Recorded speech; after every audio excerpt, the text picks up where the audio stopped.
Hey, I'm glad you're here. Growing up in a video store, you end up watching everything and anything in all kinds of different orders and contexts. One of the things that really grabbed me at an early age was product placement. You know, whether that's the McDonald's dance sequence in Mac and Me, Barbasol in Jurassic Park, the Reese's Pieces in E.T., or even Domino's Pizza in Teenage Mutant Ninja Turtles. Teenage Mutant Ninja Turtles. Let me say that right. All those things, I'm like, I want that. Barbasol was way later, but that's just an example. Those are all real things you would see in films and probably included because of product tie-in, money for the film to be made. But what about the fake products? The non-authentic ones, like Morley cigarettes you'd see in Buffy the Vampire Slayer or X-Files, Elsinore beer in Strange Brew. Why are they fake? Why not have a real tie-in? It's interesting. The authenticity is fascinating to me. And that brings us to today's episode. What if the adventure already exists and the products tie in a natural way? Which brings us to today's guest. The film today is Shoot to Kill. The guest is an adventurer and brand ambassador. And this is VHS.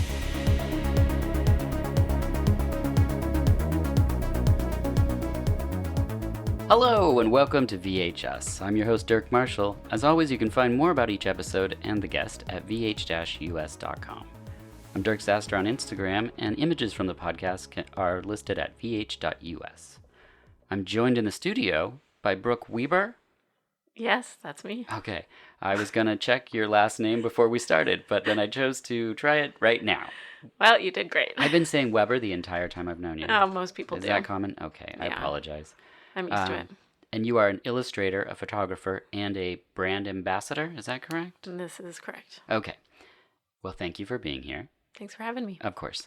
Now, because I said the two words brand ambassador, in some people's minds, like myself, it might feel a bit like tastemaker or some other cheesy titles that I envision spoiled, entitled people. So I wanted to say right now, to clear the air, that I chose you because you're the real deal.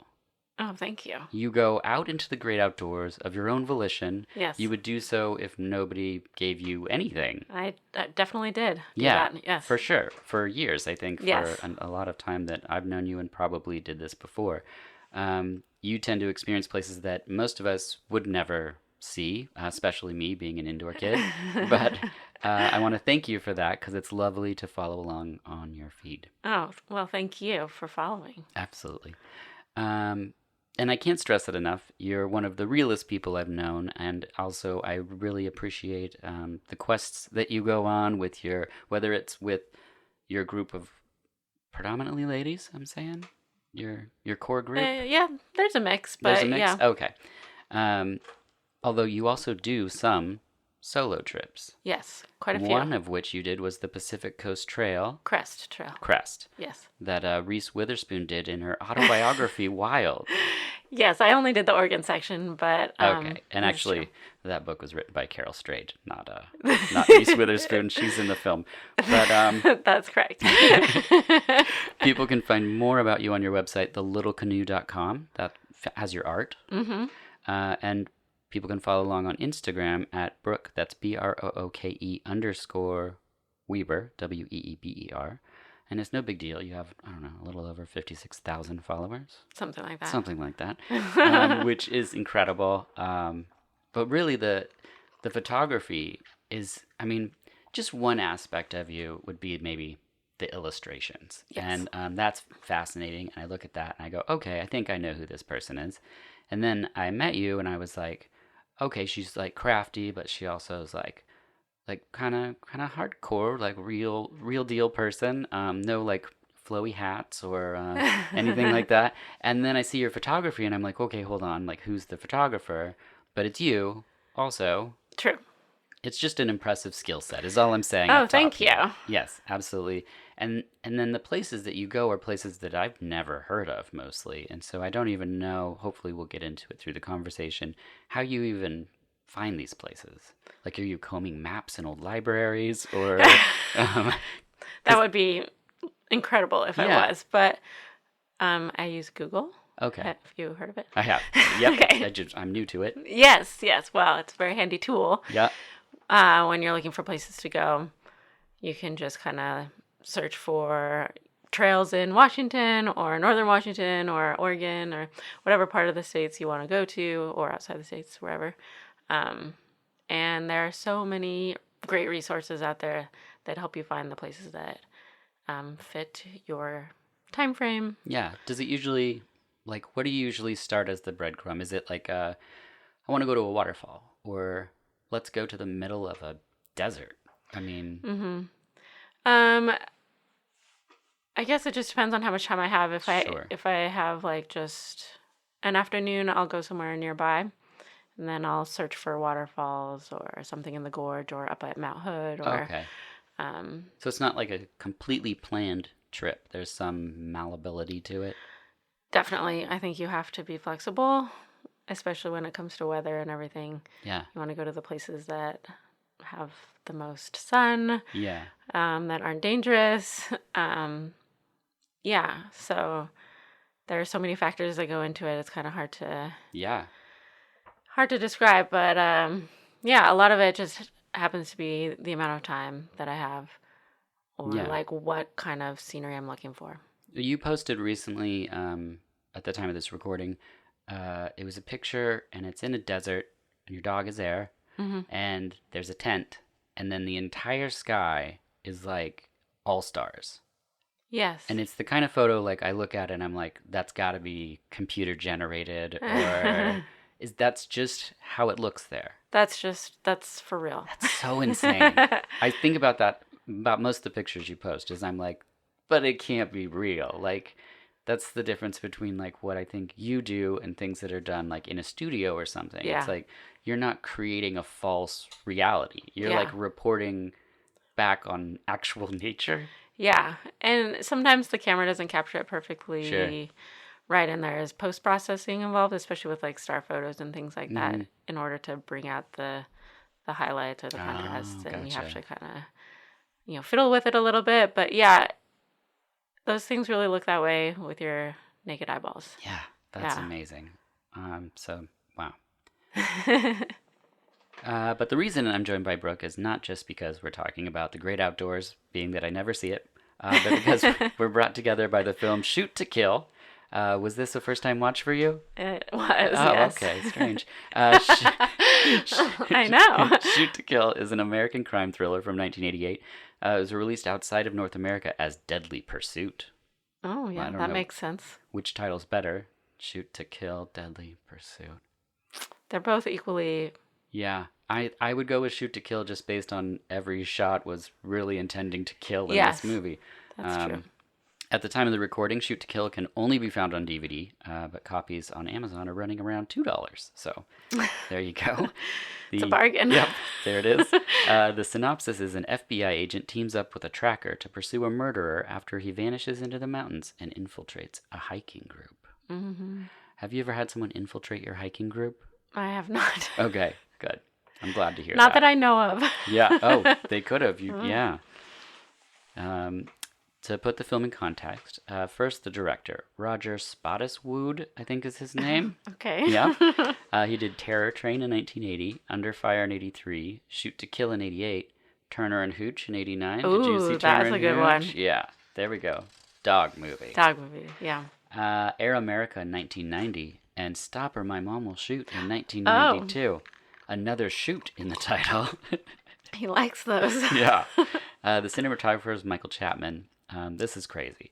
He was the DP for Taxi Driver in 1976, Invasion of the Body Snatchers in 78, Raging Bull in 1980, Dead Men Don't Wear Plaid in 82, The Man with Two Brains in 83, The Lost Boys in 1987, Shoot to Kill in 88, Scrooged in 1988, Ghostbusters 2 in 89, Quick Change in 90, Kindergarten Cop in 90. Just some of the films. That's impressive. It's incredible that the cinematographer also did Shoot to Kill. It makes you think. Yeah. The editor, George Bowers, did The Adventures of Buckaroo Banzai in 84, Shoot to Kill in 88, Harlem Nights in 89, Sleeping with the Enemy in 91. That's a good one. Mm-hmm. A League of Their Own in 1992. That's great. The Good Son in 93. The Preacher's Wife in 1996, and How Stella Got Her Groove Back in 1998. Oh, yeah. I remember that one. Classic. actors in the film, we got Sidney Poitier. Boy, do we. And then I just wanted to say that in '64, he became the first Bahamian and first black actor to win an Academy Award for Best Actor and the Golden Globe Award for Best Actor for Lilies in the Field. He continued to break ground, starring in 3 successful films in 1967, all of which dealt with issues of race. That's To Sir with Love and The Heat of the Night and Guess Who's Coming to Dinner, making him the top box office star of the year. Wow. 10 years later, he starred in an action movie, and then took a 10-year break, returning for Shoot to Kill. Of course. Yeah. Which is he had to. Incredible.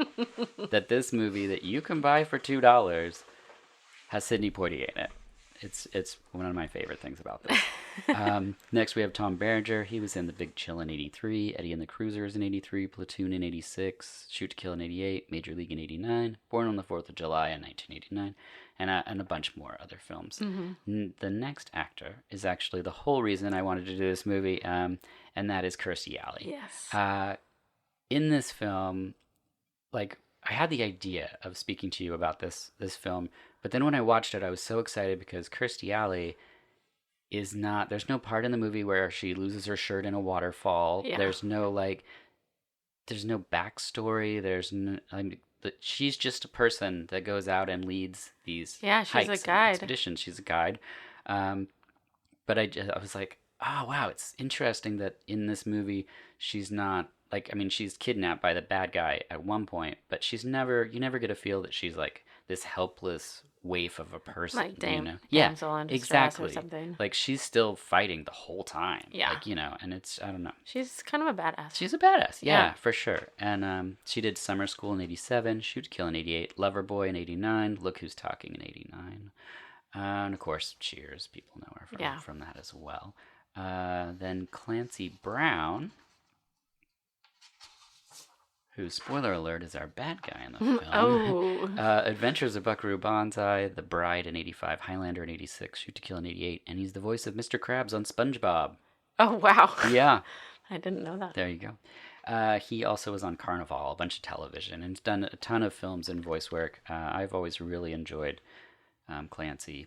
Then we have Richard Major. He did The Thing in '82, Risky Business in '83, My Science Project in '85, License to Drive in '88, Shoot to Kill in '88, My Girl in '91. There's a classic. Oh, wow. And of course, Encino Man in 1992. Of course. Wow.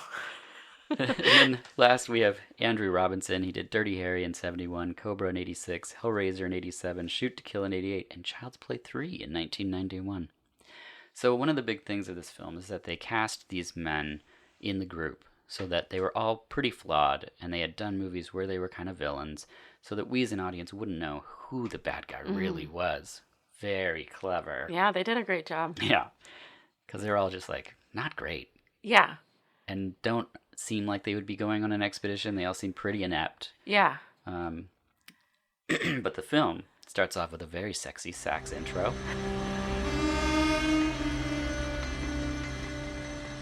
Which then leads into a man stealing diamonds. Mm-hmm. Mr. Berger, this is Special Agent Stanton of the FBI. Mr. Berger, I don't believe you're stealing your own diamonds. Least of all, not in your pajamas. Why the heck don't you tell us what's going on here? And then we're introduced to Sidney Poitier, at which point, every time I watch it, I'm like, Sidney Poitier's in this movie? Because it doesn't feel, I don't know. It's a real head scratcher. The bad guy, who we don't know who it is at this point, double crosses the cops by covering himself and the maid with a blanket to escape a house. Yes. That was bizarre. Yes, it's so weird. And I kind of wish there's a film that was just the rest of the movie is just them driving 4 miles an hour with a blanket over them, just a 90-minute. Then there's another double cross. Hey, you. Yes? You made this a hell of a lot harder than it had to be. Now I've handcuffed Mrs. Berger to the end of the pier. The wife is shot through the eye. I loved this movie when I was a kid, and this image, like, scared me to death. Oh, I imagine it would. It's so graphic. Like, this movie has so little violence, and I don't think any swearing in it? I'm not sure exactly. But the violence, when it happens, is, like, unforgettable. Oh, yeah. It's gnarly. And then I just made a note that there's so many of these odd couple cop type movies, but the carnage in this film is just staggering. Sidney Poitier is then in the precinct, just walking around to cops going, "What you got?" What have you got? Which is one of my favorite things that happens in cop movies, is just the person in charge just ordering people like what information do you have? What about you? Your information. And then they always act like they have all the information. I feel like that's probably not very realistic. I probably not. Yeah. And But also, it looks good. Yeah, and you get great shots of computers in 1988 in this scene, and I love technology because they're always in movies like, we gotta have the latest thing, cutting edge, and then you see it and you're like, ooh, that's like an Atari or something. Yeah. And then Sidney Poitier, he keeps saying Bishop's Falls. Where the hell is Bishop's Falls? Which there is one in Newfoundland, which is a Canadian province. Mm-hmm. Canada being where most of the film is actually shot, even though it's supposed to take place in Washington. So technically they're filming a race to get to Canada already in Canada. Right. Of course. Yeah, but everybody else in the film is saying Bishop Falls instead of Bishop's Falls, which is in Washington, where most of the film is supposed to take place. So it's kind of like Sidney Poitier either just didn't know where they were supposed to be filming it, or he had seen the sign in Canada where they were filming and was like, these guys are all saying it wrong. But either way, it's pretty interesting. Book me on the next flight to Spokane, and while I'm in the air, figure out a way to get me to Bishop's Falls. And then I made a note about this falls in Washington, and it says the small creek, this is from waterfallsnorthwest.com, which is a website about waterfalls. Yes, that's a good one to look at. Which is pretty, I love the specificity of the things you can find on the internet. It's pretty thorough. It is. It says it's a small creek forming Bishop Falls, and it could be the most tumultuous in the North Fork Cispus drainage, which the Cispus drainage sounds terrible. Like, if you ever have that, see a doctor. It sounds like a disease. Yeah, but due to the fact that its waterfalls are hidden in a deep canyon, they aren't known well at all. So I feel like you might be taking photos of Bishop Falls in the future. There is no real Bishop Falls guide service as listed in the film, but we get to see Tom Berenger, so that's pretty awesome. Yeah, it's worth it. He then clowns on Sidney Poitier being a city guy, and he's got battery-powered socks. Oh, yeah. Yeah, and then he throws them away. Do you have any gadgety type outdoors things that you're like, oh, these are the best? Not really. Do you have so you probably need special equipment depending on what type of adventure you're going on. Definitely. It's very specific. Yeah. In terms of warmth, you can get the little hand warmers. Right. That come in that little plastic package. Do you have special layers of things that you wear and whatnot? Yes, I have like base layers that you wear under your pants, keep you warm, and same on the top.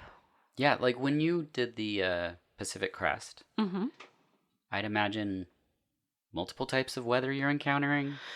Yes. Like if it rains and you're just outside, you can't just like go inside and change. Like what, do you have to just be ready on the fly for like... Yeah, I mean, you can, if the weather's really bad, you can find a place to set up your tent and just get in it, or find and you just set it up while it's raining on you. Pretty much, yeah. It's not the best. It's not. I realize it sounds crazy for me to question how weather works, but it just seems so unpleasant. Yeah, I encountered a lot of storms on the PCT, and they would always come kind of around the same time in the afternoon. Oh, okay. So you kind of knew what to expect.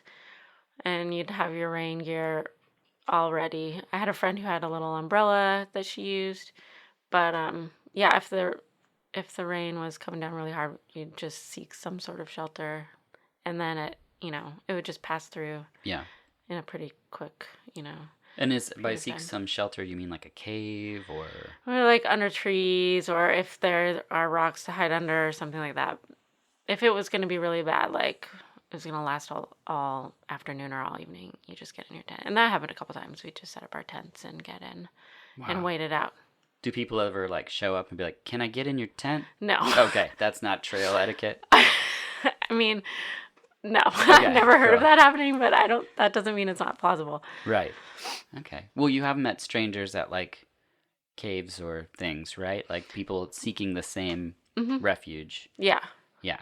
I could have sworn you told me one time you're like met a guy who was going on the same trail or something, and I was like, was he a murderer? Like that's where my brain goes for everything. I think that's where my mom's brain goes. Okay, Also, cool. Yeah. When we hang out, that's mostly what we talk about. You and my mom. Yeah. We just watch like Lifetime and talk about like, oh gosh, I hope Brooke doesn't get murdered. Yeah. Yeah. That's a great comfort for her, I think. Yeah, cool. I hope so. I have a good time.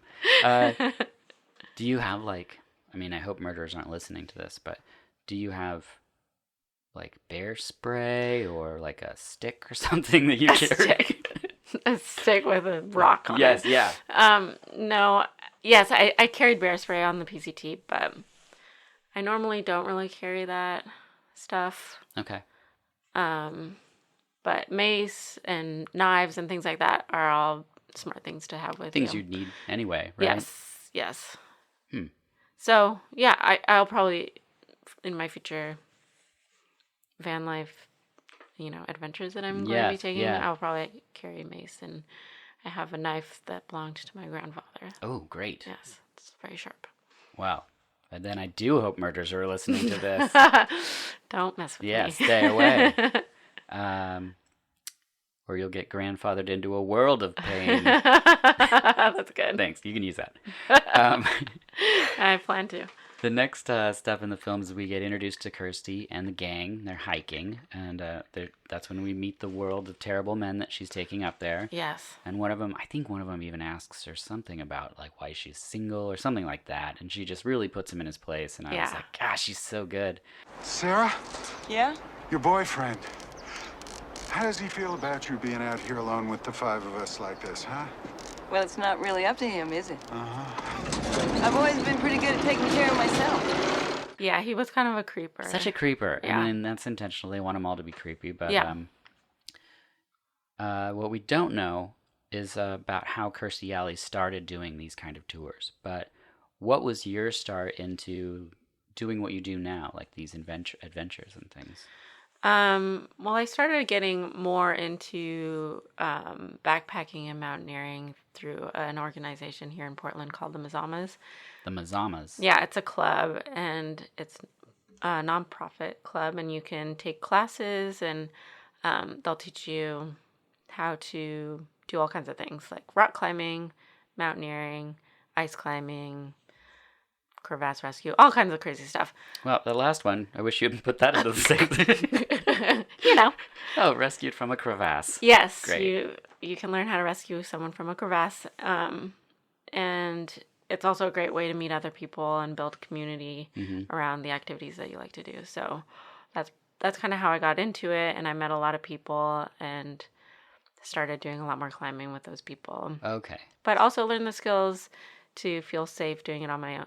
Well, not like rock climbing on my own, but being in the backcountry on my own. Yeah. Okay. So that's good. So people could look for a local resource and then meet community that way. Yes.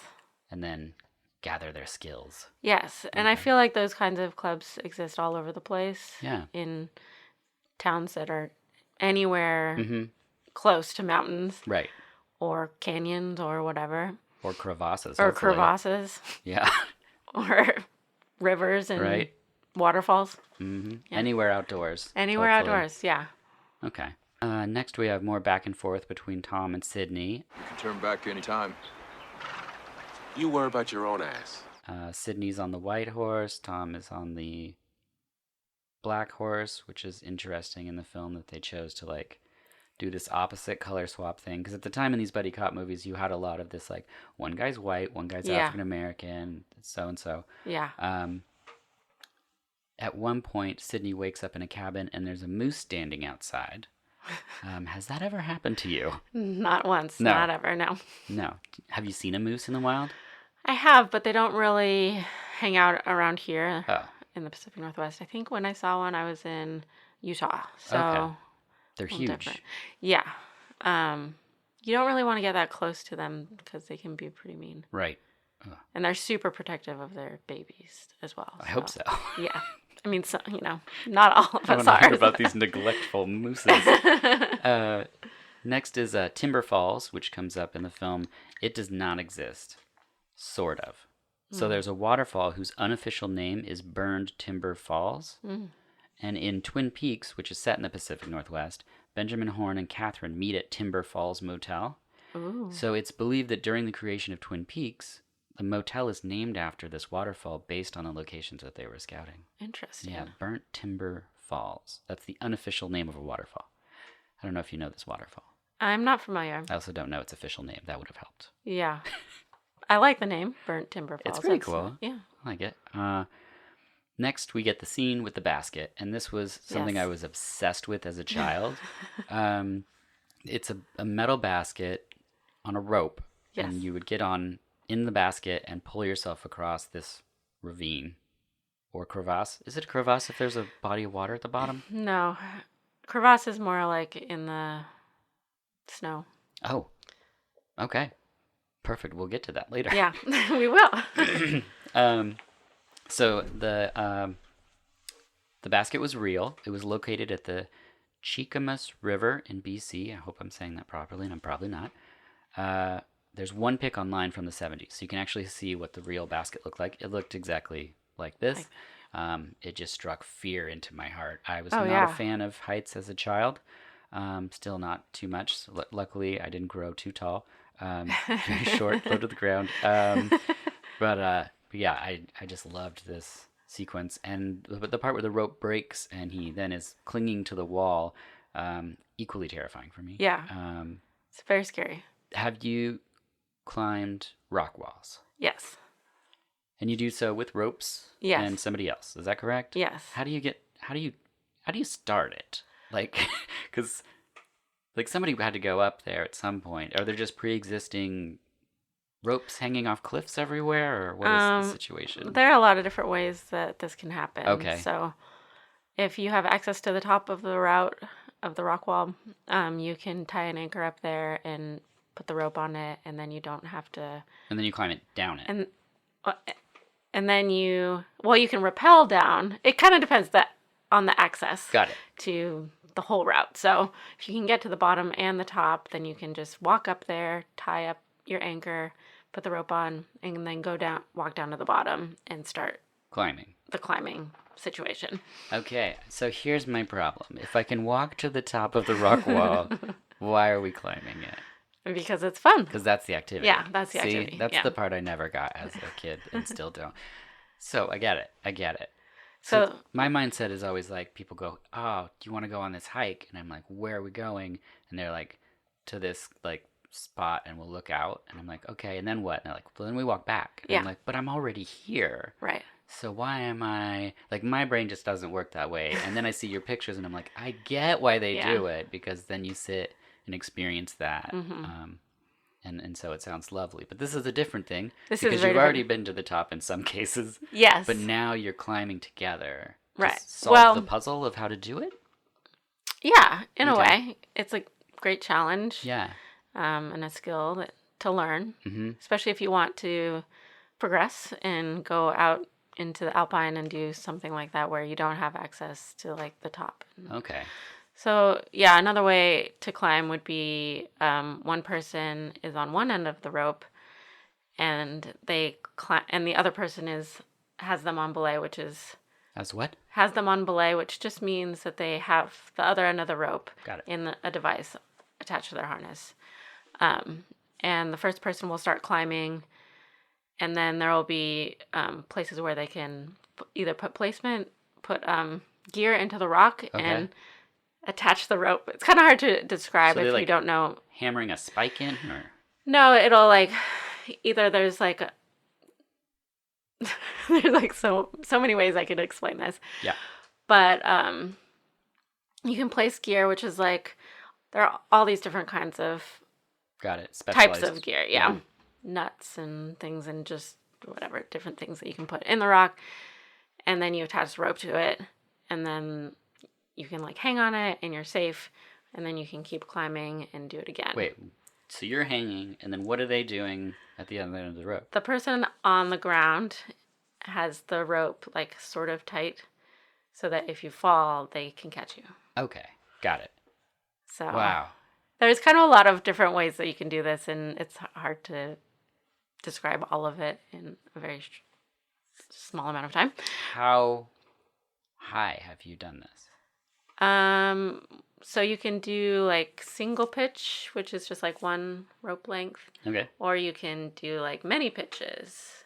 Like imagine El Cap at Yosemite, where there's like 2,000 feet of like a blank-ish rock wall. So you can go as high as you want. I have done probably the most I've done is like 6 pitches. Whoa. So I don't know how many feet that was, like 1,000 feet. A lot? Yeah. Wow. I can't do math. But yeah, so I've been pretty high up there. Okay. Next question. Yes. Has anything gone horribly wrong? Have I ever died? Because things go horribly wrong in the film. Yes, they do. But, I mean, luckily Sidney Poitier gets him to the top, and then they have completely bonded over this life or death issue. But have you ever had an issue that you were scared in the climbing of the rock wall? I mean, I've definitely been scared up there because I'm also kind of afraid of heights. So you're really conquering something when you're doing this. Mm-hmm. Yeah. You've really set out a challenge for yourself, and you're going to conquer it. That's the idea. Mm-hmm. And if I don't conquer it, then I just go back down. Oh. So those times do happen too? Oh, for sure. Oh, yeah, okay. like I've been on routes that I couldn't finish and just had to go back down. Well, I guess that's probably part of the learning process is you're like, okay, like I'm not ready for this time. Yeah. But this experience will maybe lead to conquering it the next time. Exactly. Okay. That makes sense. So I've never had anything horrible go wrong. That's good. I've fallen a couple times, but not like all the way down. Yeah. Okay, good. Yeah. Next, we see the group of men with Kirsty, and they're all sleeping on boulders? Oh, yeah, it looked really comfortable. Yeah, you seem very confused by this part. I was. I was pretty confused as well. So I thought it would be helpful just to go over some of the best and worst sleep practices in the outdoors. Do you have something you recommend for like, okay, I know you have a tent. Mm-hmm. Do you just have a sleeping bag? Do you have like a mat you put down? What does that look like? Yeah, I have a sleeping pad. I don't think I could. Like a yoga mat? It's like an inflatable one. Okay. I think everyone kind of has their own. I'm sure there's a million different options, but I prefer the ones that you inflate, and I also bring a Z mat, which is sort of like a pad. Okay.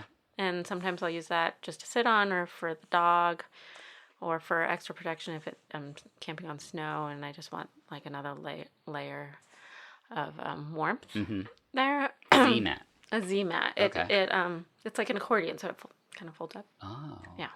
Really compact, super light. Yeah. So sleeping pad, tent, a warm sleeping bag. Mm-hmm. That's usually what I prefer. No boulders. I try to choose a very flat surface. Yeah. I would never choose to sleep on rock unless I had to. Okay. And definitely not like. I felt like they were kind of like on multi levels. Yeah, of they're just rock. draped over rocks. Yeah, there was nothing flat that they were. Yeah. That they were sleeping on. It's really weird. It was really weird. It's a weird choice. I mean, I don't know why anyone would choose to sleep there when there's like a soft forest floor. Yeah. As an option as well. Something. Anything. Yeah.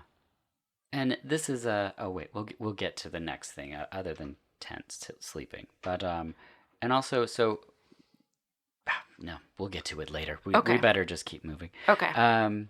So after the rock sleeping, I know that you sing songs on the trails. Sarah told me that you do, and I was wondering what types of songs you like to sing to pass the time.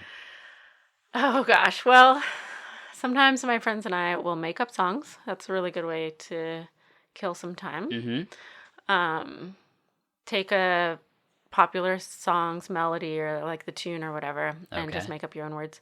We made up a song about pooping in the woods. Yes, this is the one I've heard about from Sarah. And that's probably the best one. Got it. That's the side A. That's the hit. Yes, that's the... Has it come back to have you sang it again? Are there repeats, or is it just usually just fresh material? I think it's usually fresh material. I have all of the lyrics written down, but I don't love that. remember. I don't always remember them Sure. just out of No, the, that's off the good, top of my just head. for memories. Yeah. What tune was that to? Yeah, I can't remember because my friend chose a song and it wasn't a song that I recognized. Gotcha. But I did start a song about mountaineers that was to the tune of the Men in Tights song from Robin Hood. Oh, gosh. Yeah. Okay, great. So that's one you would probably recognize. So then you just start a cappella singing, and then people either join in or just enjoy the... I hope they enjoy it. Okay, I don't cool. know for sure. It passes time, I It guess. does. Okay, Yes. that's excellent. Nursery rhymes also work. Me Oh. and Shannon were singing the swallowed a spider nursery Yep, uh-huh. rhyme. So things just keep getting swallowed by an Yeah, old lady? Yeah, So we were singing that to kill time, and that was Nice. working. that's awesome. Shout Yeah. out to Shannon. As I said earlier, the casting in the film, they really wanted us to not know who this killer was going to be, Right.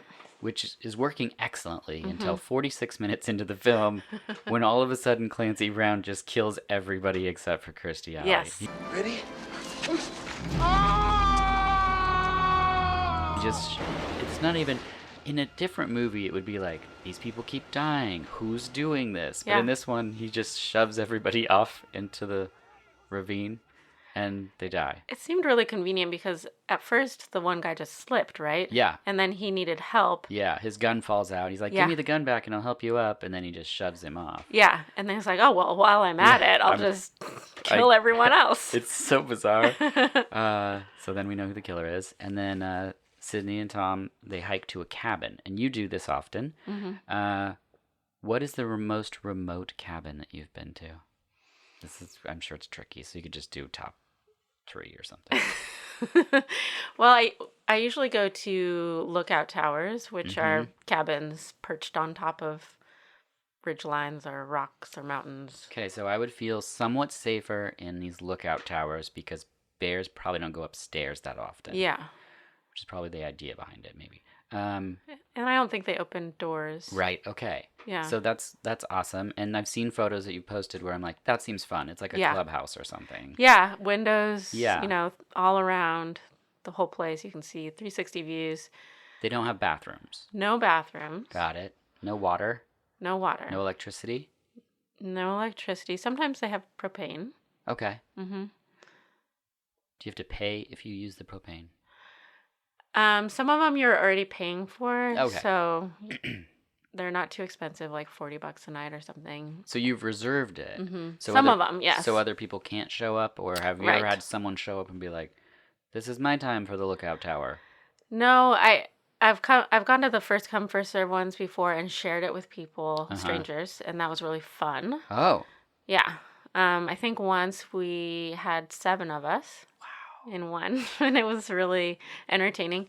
But sometimes also with the first come first serve, people will walk up and see that I'm already there, and they won't even ask. They'll keep going. They'll keep going, put their tent down somewhere, and be like super polite. But yeah, I think it just really depends on who you encounter out there. 'Cause some people will be more accepting of Other people sharing and keeping their own distance. Yeah, I guess. I mean, everyone's got their own reason they're out there. yeah. Some people just want the solitude. Yeah. and this is why I always go really early in the morning to make sure I'm the first one there. Oh, that's a good tip. That is a good tip. Are they locked? No, Are they're there just open. cots? There's usually some sort of bed situation. In this film, there's cots. Yes. And so I was like, if there's beds, these are community beds. Does anyone ever change these mattresses? Or like, what is the I don't situation? know. I always here? bring a sleeping bag. Yeah. Because it's outdoors. I feel like you could have ticks or something. Yeah, I there's don't know. mice and stuff, so it's really Yeah. important to bring your own sleeping arrangement. So no Wi-Fi, no hot tubs. No none of hot that. tubs or Wi-Fi. Those are all the things I like. Yeah. You might not like these. Yeah. I like the pictures a lot from my own Wi-Fi area.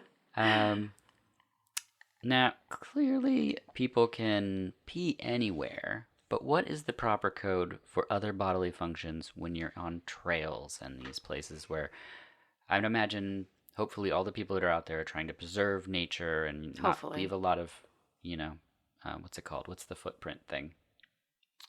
Trace? Yeah. A trace. Yeah. Trace. So what is what do you have to do? So if you're gonna, You don't have to sing the song, but I'm just curious. yeah, if you have to poop out there, Yeah. you have to dig a hole, like a 6-inch hole. 6-inch hole. And it's also particular to where you are. So there's some areas you're not supposed to. Like if you're above tree line, you're supposed to poop in a bag Okay. because the soil doesn't It'll all go down. break it down as well. Yeah. So then you just have bags that you're taking with you? yeah, these like little blue bags. Like for a dog. Bigger. Well, I'd hope so. And more sturdy. Okay, great. And yes. You buy those at like an outdoor store or? You can get them at REI or sometimes at the ranger station Okay. in the district that you're visiting. Do they have a fancy name? We just call them blue bags. Blue bags, okay. But there's probably other names for them. But I'm sure there's a ton of names for them, actually.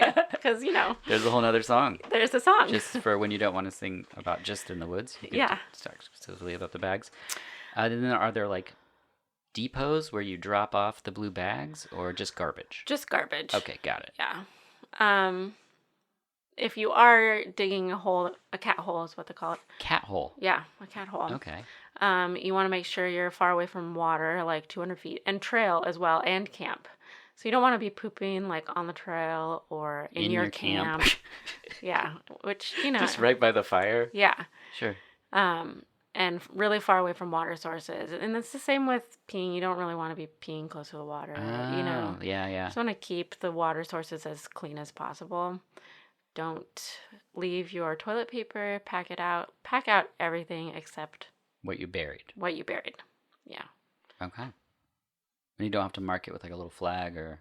I mean, it's usually pretty obvious when you've dug up a little spot, the ground.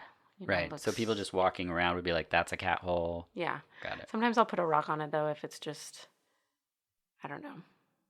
Just to make sure no one's like, I'm going to dig right here. Right. They'd be like, there's a rock there. Yeah. I won't go there. Do you paint on the rock? Like a little... No, picture? a little Okay. X. No. Just something, because there's people that do the geo tag thing. Yeah. Like my daughter found a couple painted rocks at different places. And, Yeah. It's pretty fascinating, but hopefully none of them were on cat holes. I hope not. Wash your hands. Yes. So now our heroes somehow are in the snow and the mountains, and as you Yes. touched on previously, you have experience with this, and they're having difficulty with the oxygen. Your name, say your name.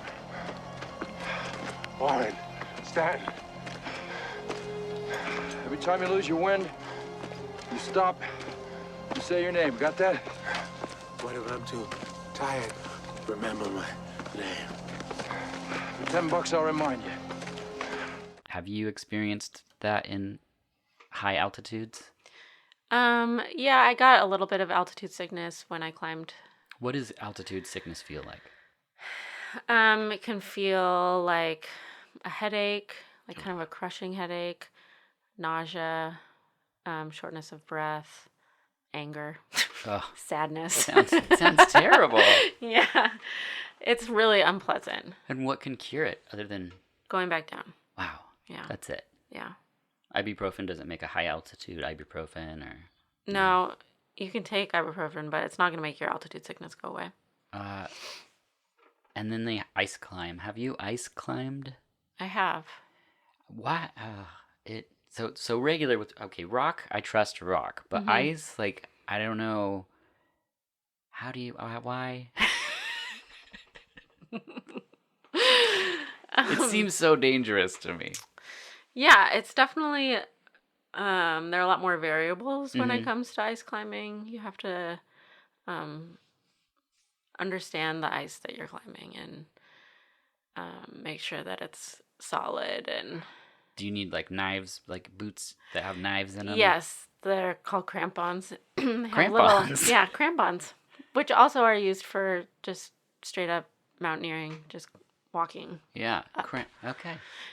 Yeah, so they That seems like the name for a product that would not be for ice climbing, but okay. they have spikes on the bottoms and Yeah. spikes in the front. Okay, so the toe can like dig in. So or... you kick it into the ice and it stays. Whoa. Surprisingly. That's got to be, you're like spider person. Yeah, it's pretty cool. And then you have ice axes or ice tools Yeah. in your hands, and you're just like chopping away and moving up slowly. And it's actually really fun, but It sounds hard. yeah, it's hard. And do you do it tandem with another person tied to you, or? You have similar to rock climbing, you have somebody kind of belaying you Got it. up and keeping you safe, keeping the rope tight, and Oh, now we've reached a question that I'm deathly afraid of. But my wife Sarah said that you've had this experience. okay. You've had hyperthermia? Yes. What is that like? I've seen it in movies 100 times, Yeah. probably. What happened to me is I got really cold, and I was shaking a lot, Just shivering. uncontrollably. Yeah. And then That seems scary to which me. is Like, I would scary. have anxiety from that. It's definitely anxiety inducing. Yeah. And then you get to a point where you're kind of not cold anymore, and that's when it's bad. Right. Yeah. Where you stop shivering and you're kind of just Whoa. there. And then mentally, are you like, what does that feel like? Just kind of like, Like suddenly you're not cold anymore? yeah, it's almost like the panic goes away Oh, and you just kind that's of a dangerous place accept. to be. Yeah. So when I had hypothermia, I had my friends were helping me out, and they were like digging a little cave for me and gave me extra coats and a sleeping bag, and I was sitting on a sleeping pad, and then they started boiling hot water to put in a water bottle to like hold next to my body, and it worked, and I came out of it and it was fine. Yeah. How long of an experience would that be? I don't know how long we were there, maybe like 30 minutes. Wow. Yeah. I was gonna guess like 8 hours. No. So it's just they acted really fast Yes. to get your body temperature back up. Mm-hmm. And then do you feel like you like ran a marathon or something? Like what did you feel like after like your body going through all those stages? It was pretty exhausting. Yeah. So we turned around. We were just climbing Mount Hood, actually, and the winds were really bad, and Ugh. it was just colder than predicted, and it was my first time, and so I was like not as well prepared as I could have been. Okay. So yeah, the sun started to come up, and we just turned around and went back down, basically. Ate some snacks, which is also a good thing to do. Wow. Yeah, So you still have all your toes and fingers. I do, thankfully. That's good. I'm Yes, me too. glad. Next, Clancy Brown tries to light a fire in the rain. That always confused me. But, you know, that's what you do. What's all this smoke? You setting in a signal or something? Wood's wet. It's gonna smoke. Yeah, we're not gonna have any fucking fire. How about that? He's arguing with Kirsty in the scene, and he's just, like, trying to light it. And I think it was you or Shannon or John. Somebody was like, is he trying to light a fire in the rain? Yeah. And he clearly is. Well, it wouldn't work. because Yeah. all the wood would be wet. So Yeah. that would be It's so incredibly challenging. And Do you have to, how do you make a fire? Like if it's rained and do you just not make a fire? I don't make a fire. You just don't make a fire? I usually don't make fires anyways. I'm not. Uh, I mean, I like big fires in established campgrounds. Mhm. You know, the kind you drive up to. But I'm not a big fan of fires in the backcountry. Got it. Unless you're in an emergency situation Mhm. and you're really, really cold. I'm not a fan. So say you're hiking and it's just like just forest Mhm. area, and you stop to make a camp. You set up, I'm guessing, before dark, Usually. usually, and then eat something, Mhm. and then do you like read a book by a lantern, or do you just go right to bed? Like what does an evening play out like? If it's just me, If you're not doing a fire. yeah. If I'm by myself, I'll probably read or just enjoy the sunset and then go to bed. Mm-hmm. That's kind of one of the best things about camping is you get to sleep a lot, which is not always something that you That's very true. get when you're at home because you always have somewhere to be and something to do and you stay up late on your phone or whatever. Right. But outside, you just kind of work with, Mother Nature's clock, and you go to bed when it's dark and you wake up when it gets light. Or before if you like to watch sunrise. Do you do that? Every single time. Wow. Yeah. That's Unless crazy. it's like rainy and there's no sunrise to You're not like, it's watch. a pretty good rainy sunrise. But, if I'm with other people, we'll sometimes stay up and play games or talk. Yeah. Yeah. That's probably fun. Talking like humans Mhm. do Wow, I've before heard cell of phones. this. Yeah. Now we just text. Yes. Next, there's a snow cave scene. Yes. Have you snow caved? I have. I don't understand how the physics work in a snow cave. Like, wouldn't it just be colder? It's actually not because it's always the same temperature as freezing, basically, as the snow. And you're completely protected from the wind. So, Okay. so if it's like negative something outside and you dig down deep into the snow and make a little cave, it's going to be warmer down there. And aren't you worried it's going to fall in? No, you have to make sure your walls aren't too thin or your ceiling isn't too thin. Okay. So you want to, it's like good to build it into a slope Ah. so that as you're digging in, it's just kind of getting deeper. Got it. And it stays completely intact. You just dig a big hole or whatever kind of shape you want and put your sleeping pad down and it's great. Yeah. Have you ever encountered other people's snow caves? I haven't. Once you leave a snow cave, you're supposed to Fill in the snow cave? destroy it so And no then- one falls into it. Got it. And do you put a rock on it after? There's no rocks out there. There's no rocks. Well, that would be a better marker because people would be like, look, a rock. Yeah. Don't go near it. The two men then must lay together to keep warm. Yes. It's a great scene, and it's the 80s, and there's only one comment that's made, and it's not too shockingly homophobic. It's Yeah. pretty interesting Yeah. that this film chooses to have that scene and then not make it awful. Jesus, you smell. Do I smell like that? Yeah. I was pretty impressed. Most 80 movies now, you see the scene and you're just like, oh, did they have to say that? Yeah. Someone pointed out to me the other day because there's a new Bill and Ted movie coming out, Oh. and I was like, oh, I should show that to my daughter, and they're like, well, there's the F word scenes, and I was like, they don't say the F word in that movie, and they're like, no, the 3-letter F word that was really popular in the 80s, and I was like, oh, and he's like, every time they hug, they push each other away and say that word, and I totally forgot that they do that. Wow, because yeah. it was the 80s, Yeah. and there was that homophobic thing going on. I thought that's such a bummer. Like, I'm not into changing movies, but if maybe there was just the TV cut of that, like, I could show her, because I don't know. But I'm glad this movie doesn't have that. It doesn't. I was actually impressed that they weren't colder because Yeah. they went from climbing up a They- rock Yeah. to being in like blizzard conditions without being prepared for it. I think they were wearing jeans, weren't they? Or Yep, sure are. Yeah, you can't. That stuff doesn't dry out. So, spending the night in a cave and they had taken their clothes off to dry. Yeah. It wouldn't have dried. No. There's too much moisture in the air That's and a great point. all those Putting all the those wet, materials. cold jeans Yeah, back Oh, on? it would have been horrible. Oh, that is awful. I actually, one night when Sarah was out of town, I was like, I'm going to watch one of these big blockbuster movies that just are just silly. Mm-hmm. So I chose Aquaman, and it's Okay. a movie about Yeah. a fish man. Mhm. He does fish man things, Mm-hmm. and it's very fantastical. And I could not enjoy the movie because Jason Momoa in the film is wearing jeans. And so every time he dove into the ocean, I was just like, nope, No. not happening. Have you swam in jeans? Oh like, my I'm talking to God. myself. And Sink straight to the bottom. yeah, it's so it just be chafed the whole Ooh. time. I mean, it's just, yeah. Anyway, that's my problem with Aquaman. So unrealistic. Just the jeans. Then we get a scene with a bear. Have you ever encountered bears in your adventures?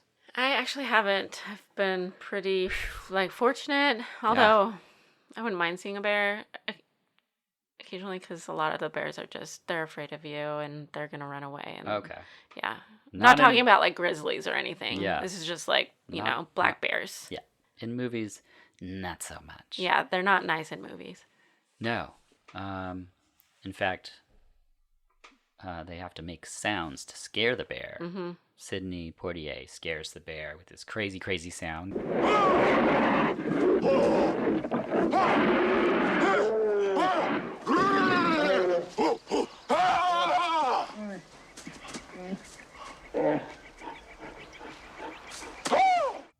If you do encounter a bear, are you supposed to make crazy sounds? You're supposed to be like, "Hey, bear." Okay, cool. You're Hey, supposed to bear. just let them know that you're there. Okay. Yeah. So, and if they seem like they're interested or whatever, you're supposed to get big. Real big. Yeah, get big with your Yeah. arms out and yell. Okay. And just act intimidating. Got it. And don't run. I wouldn't run. That's what people say. It triggers a hunting instinct. Or Exactly. something. I think that's the same with all animals. Okay. Cats and things too. Yeah. Yeah. Don't run from cats. You're not supposed to run from cats. Domesticated cats. Wild cats. Ah, Calico. Then pretty much the rest of the movie is just a chase scene. Just there's a chase scene on a boat. There's a chase scene somewhere. Yeah. There's just a lot of chasing. Lots of chasing.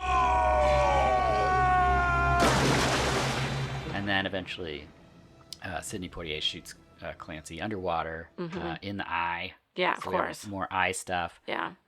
Pretty gross. He also, right before that, shoots a chunk of his ear off. Yeah. Which, again, like I said, there's not a lot of violence in this movie. And then when it happens, every time you're just like, oh. Like it's gross. just it's so unpleasant. Yeah. Which maybe was the point. I don't know. Shock factor. Yes. So you hike to a lot of water. I do. Yeah. What are just some of the most impressive bodies of water you've seen that you don't mind divulging? I know that there is maybe some secrecy to some locations. Like, you don't want to blow up a favorite hot spring. That's what I always hear people say. Yeah. Like, someone will post a picture, not you, on the Instagram, and they'll be like, sorry, I can't tell you where it is. Yeah. I'm like, oh. Yeah, I would say hot springs are the most trashed places in the wilderness. I've only been unfortunately. once, and it was disgusting. Yeah, it's really sad. I'm not one for like secrecy so much as just not telling like 56,000 people. If someone asks me personally or if they message me, I will tell them because I don't really believe in keeping secrets. You want people to be respectful of the place. Exactly. I want people to put in that just extra step to The hot find out spring the place. I went to, my dad took my friend Jenny and I to when we were kids, maybe 6th or 7th grade. And it was right where you pull off the road. Mm-hmm. So as you can imagine, disgusting. Yeah. Because the people going there are just treating it like garbage. Yeah, they don't care. No, it was awful. But I'd imagine you have to work for it, hike a couple hours. There's less chance people are going to be as destructive to something. Yeah. Definitely. I've picked up garbage at places before. Have you picked up blue bags? No. I will not touch other people's poo things. Okay. If there's... Well, that's what I wanted to get on record. Poo things. Will she touch other people's poo things? The answer is no. If I had gloves, maybe, but... Really? I mean, it's dedication. It is. Yeah. I mean, I worked with children for a number of years, and toileting was part of the process. So, it became a reality. So you touched a lot of poo things. I did, yeah. And it wasn't even a thing to me anymore. It just becomes like normal routine. I mean, you get really good at disassociating, especially when you're helping someone that's been through some trauma and they're just covered in stuff. You can't really be like, this is awful, because it's like that person's in a very vulnerable, bad place. You don't want to say that. But in this situation, it's someone just being disrespectful. And, sometimes it's just a lack of education too. People don't know what they're supposed to do with their toilet paper. I find a lot of things that people get straight angry about all of a sudden. If you just offered some education, a lot of times people just don't know. It's true. Or they just weren't thinking. Yeah. I mean, everyone's brain takes a break now and again, so it's nice to have someone Mine just definitely humanly does. be like, oh, that goes over there. Or, In the garbage. Yeah, please. In that dumpster that's literally like 5 feet away. Right, usually. Oh, it's like at the park where the people leave the dog baggies right next to the garbage can. And you're like, why is it there? Why wouldn't you just take that extra step? It's a foot above. Like, Yeah. I don't know. Yeah. It's so weird. But that brings us to the end of Shoot to Kill. Any final thoughts you'd like to share with this film that I asked you to watch? I thought it was hilarious. Okay, great. Good. I enjoyed it. Nice. It was highly entertaining, not realistic. No. But definitely a fun watch. Yeah, it gave us a lot of, I mean, of any film I could talk with you about, other than like obvious dramas and things. Like I didn't want to be like, James Franco trapped in a ravine kind of thing. This had so many different altitudes and environments that you've actually been in and taken photos of. Yes. And so I thought, oh, it's got to be Shoot to Kill. Yes, it had all the elements. It did. I somehow, even though they were only trekking like It was a like few 2 miles. days. I mean, yeah. I don't know how they It's made impressive. it up into those mountains. Oh yeah, and back down. Yeah. Yeah. Are there any favorite products that you like? Not that you've been paid to endorse. I don't expect you to do that. But are there any things that you've discovered through your adventures? Any of these environments that we've discussed? Just things that you were like, oh, I really like to have this with me, or like you mentioned the Z. What's it called? The Z-Mat. Z-Mat. Mm-hmm. That's, I'm guessing, one thing that you're like, I want to make sure I have that with me. Yeah. Canteens or I recently got a pillow, an inflatable pillow. just recently. Yes, I spent many, many years camping without a pillow because I didn't think I needed it. But they come so small now that it barely takes up any space, and it's super duper light. And you just inflate it like you do your sleeping pad. And that's been kind of a game changer. Nice. But is there a brand for the pillow? Yeah, I don't remember. No. There are a lot out there on the market, and because space is of an issue. Like your It is. bed has to take a specific amount of space. You have to have food. You have to have all kinds of things. yeah, my pack is usually heavier than it should be. But I like to bring things like canned wine and, Sure. treats and things like that. I'm not a lightweight backpacker. And then I complain about the weight. How heavy is it, do you think? I probably, at the heaviest, would be like 35 pounds. That's a lot to lug around. I have carried an entire box of wine. So, Okay. yeah. Me too. I sound like a lush, but it was for everyone. Yeah. Oh, I was sure. sharing it. For the team. I get it. That's good. Anything other than the pillow? I like to have camp shoes. It's always nice to have something to put on your feet after you've been that hiking makes for lots sense. of miles. Off with the boots. Mhm. Something. So- Yeah. Lightweight sandals, it could be anything. To have a Choco. Jellies. Jellies. Some people bring the, what are the Clogs. clogs? Ah. Yeah. What are those clogs called? Oh, Dansko? No, what is it No, called? the ones with holes in them. Yeah. I'm not a clog expert. Yeah, I don't own any. But anyways, they're very lightweight, so Yeah. people bring those. You can also So- wear those maybe in a stream or something? Yes, it's also handy to have the sandals for stream crossings if Got that's it. something that you're going to be doing. Oh, I didn't even think about that. Yeah. Another podcast, perhaps. Yes. Just stream crossing.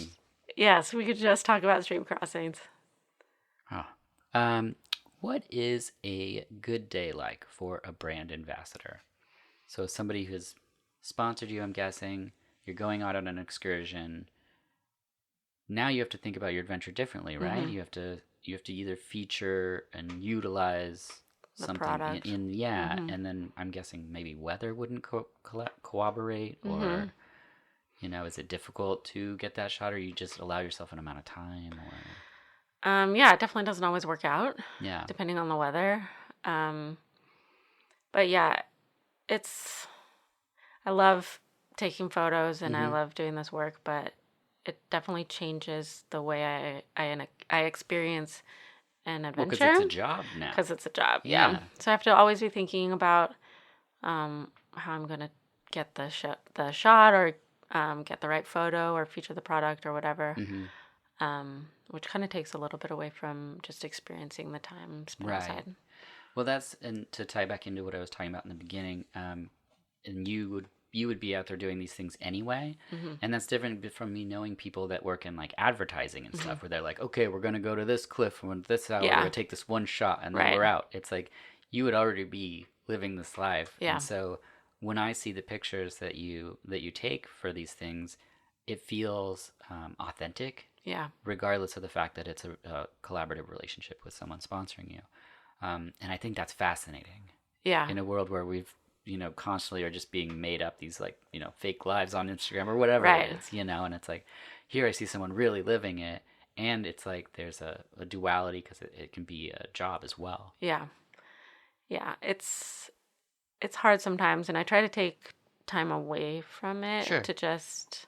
Some me time. Yeah. Do whatever I want so that I can really get back to nature and the reason that I'm out there. But I do spend a lot of time thinking about product. Yeah. And how I'm going to get the best shot I can because I want to perform well for the brand so that they will continue to work with me. Yeah, for sure. It is important to get something that's good. Yeah. What is a good day like for you in that? Hopefully going outside with friends somewhere, out backpacking or to a lookout tower or something like that. And just everything kind of like cooperating, I guess. And like having a beautiful sunset or a sunrise and just feeling like I'm somewhere that people don't get to see all the time. And therefore they're going to appreciate like experiencing that through me. Yeah. Which is a lot of places, but... It's all of them that you've posted that I've seen for the entire time that I've known you. Yeah, I like try to get off the beaten path, but it's not always about that. There are beautiful places that you can go. You can just drive up or take a short 1 mile hike. And it's not about having the most epic adventure. It's just about, having some time spent outside and breathing in fresh air and time away from your phone and time to just kind of meditate on what's going on and listening to the birds and the wind and the rivers and all those things that just kind of calm you. I feel like you just really need that kind of time away from society now, especially because we're so connected constantly. That having those like brain breaks is really important. Yeah, I agree. I mean, just in like, podcasts and things, like I listen to people talk all the time. And like in a day, if Sarah's off doing stuff, I didn't talk to anyone all day. Yeah. Oh, but same. Then I feel like I've been a part of these conversations where I haven't said anything. And then and like at the end, I'm like, am I going crazy? Yeah. Like, is this what like schizophrenia feels like? Where you're just like, I hear all the voices and they're all talking, part of all these things. And it's like, maybe they're not crazy. They're just addicted to podcasts and other people's conversations. Yeah. I don't know. It's fascinating. And then I always get them kind of confused with each other. Oh, yeah. And get them all mixed up. And then I try to talk to someone else about it. And I don't remember which podcast. You know that one that I just, because I don't even care anymore, I'm just hitting buttons to be like, next conversation. Exactly. It's next like, one, too. I listened to 15 podcasts today. Yeah. And they all run together. Yeah. Do you just listen to like one subject or do you listen to a variety? Or you just, I only listen to murder podcasts. I listen to a lot of true crime podcasts, but not solely true crime. Yeah. Because otherwise I feel like I would jump off a cliff. Which would be a true crime. Which would be a true crime. Yeah. And maybe I could get on a podcast. And so disrespectful to nature. I'd be ruining some flower or you really have to plant. Do that in the city. Yes. Yeah, so I would say true crime and then some more like conversational stories. Just stories like people's stories, life stories. Nice. To balance it out. Yeah. It's not just murder. It's not all murder all the time. That's helpful. Yeah. Yeah. Let's see. So, good day. Ooh. What is a bad day for you in these endeavors? I don't know if I could call anything like a bad day necessarily. Yeah, okay, that's great. But a day where things didn't really go the way I wanted them to would probably be because of the weather.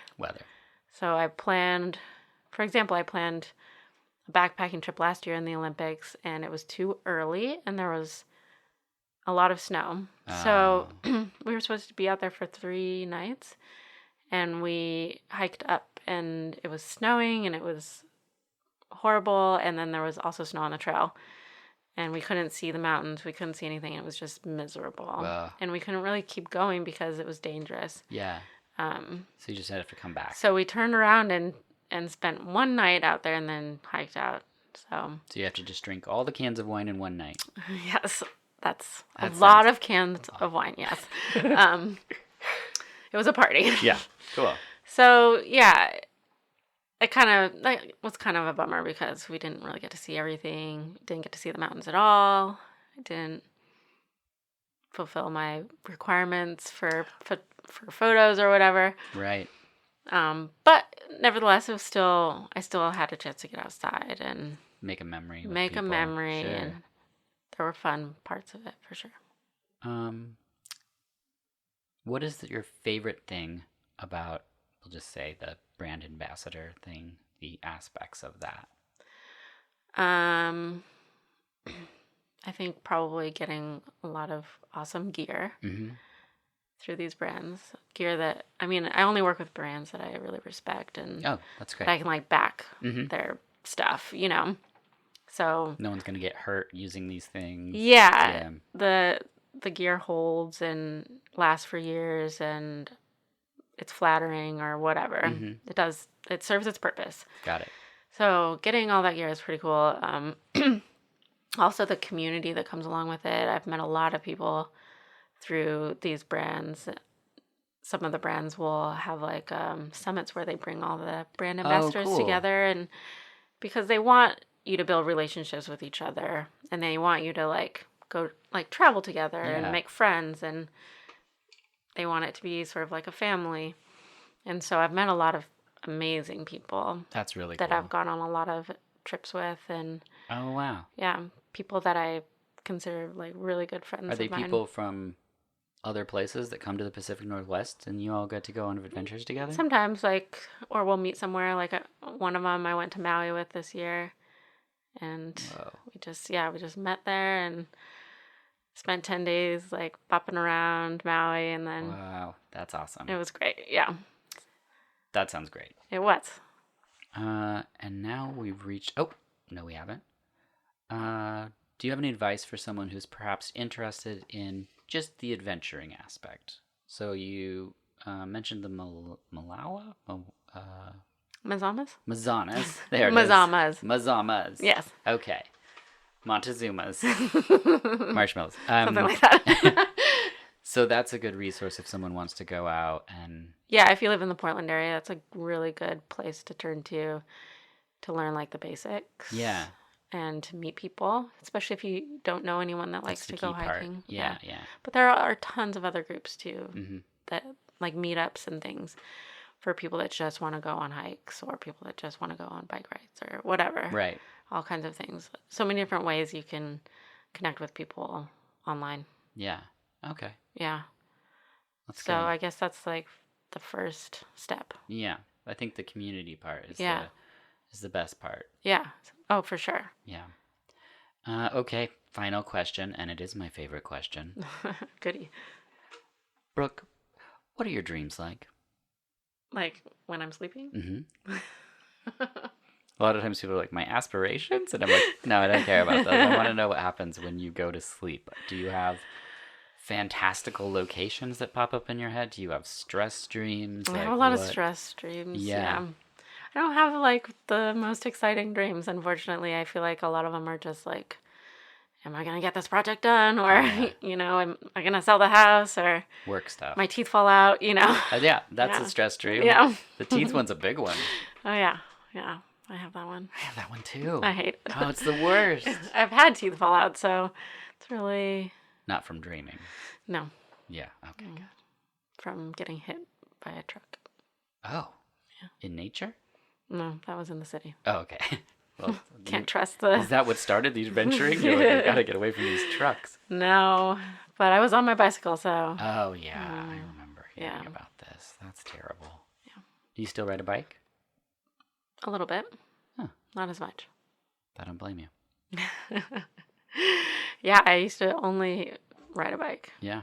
And now you're going to only drive a van. Now I'm going to only drive a van. Which is a big adventure that's happening right now. Yes, in a few weeks I'm moving into my van to travel around the country for an indefinite amount of time. Which is incredible. Yeah. So you have sold your house. I have sold my house. The van is outside right now. It is. And it's going to become your home. And you're going to be able to go anywhere. Pretty much. I mean, van accessible. Anywhere. That's van. Yeah, exactly. I don't have four-wheel drive, Right. so. Okay. Well, you're good at hiking and things, so you can safely park the van and then adventure. So that's fantastic. And I look forward to following along and seeing all the images of you everywhere. Thank you. And I hope that we get to see you when you come back through Portland. Oh, definitely. I hope that's often. I hope so too. I'm sure it will be.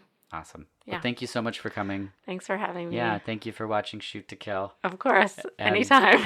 And again, people can find you at Brooke_Weeber on Instagram. Yep. And thelittlecanoe.com. Yes. Yes. All right. Thank you. Thanks. Bye.